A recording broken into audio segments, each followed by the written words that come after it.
We have a lot of people that ask us, like, Emilio, look, inventory is really low right now. We want to build a home.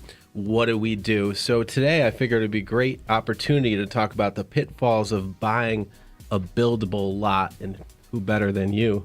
So it's extremely important if somebody wants to buy a lot that they do their due diligence, consult a qualified builder and or an excavator to determine the exact final cost of the lot. And that kind of leads me to the next step. If you decide to embark upon the construction of a new home, you have to find a builder. And I can't overemphasize the importance of vetting out the building process.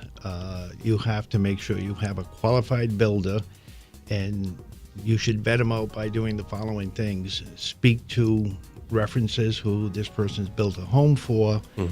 Observe his finished product to make sure the quality meets your standards. And lastly, I would check with the Rhode Island Board of Contractors to determine if there's any past or present pending complaints against the individual. That gives you a pretty good idea as to what you're going to have going forward. As a lawyer, I feel the contract's extremely important. And the reason for that is, as an attorney, the most difficult things I've had to deal with in my practice is where both parties, whether it's a builder and a buyer, where both parties are wearing the white hat and think they're 100% right. Well, what happens if you've got a contract that's subject to interpretation? The builder thinks it's one way and the buyer thinks it's another. The most important part of the contract, and one of the most important parts, is the specifications. You know, what are your allowances? What is your carpet allowance? What's your kitchen allowance, appliances, electrical fixtures? These are all things that are essential, and this is what leads to people going over on the cost of construction. Another area that I've seen abused, not so much by small builders, but some national builders, is the extras. They can really hit people heavy for extras.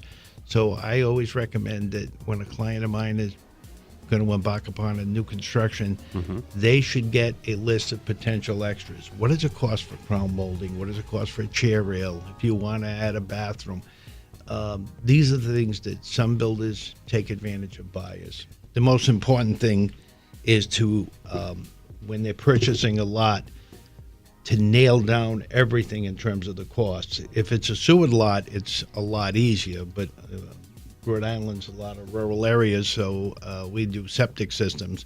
So I think it's absolutely imperative to have that locked in. That should be part of the contract. That should never have anything to do with it. Is there like a rule of thumb as far as like a formula that you would give somebody when buying a lot? Is there you know, how much to not overspend? Like what percentage of whatever they're willing to spend?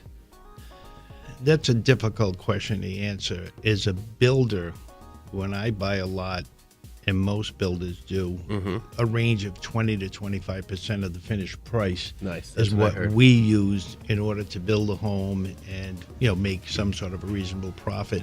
Sure.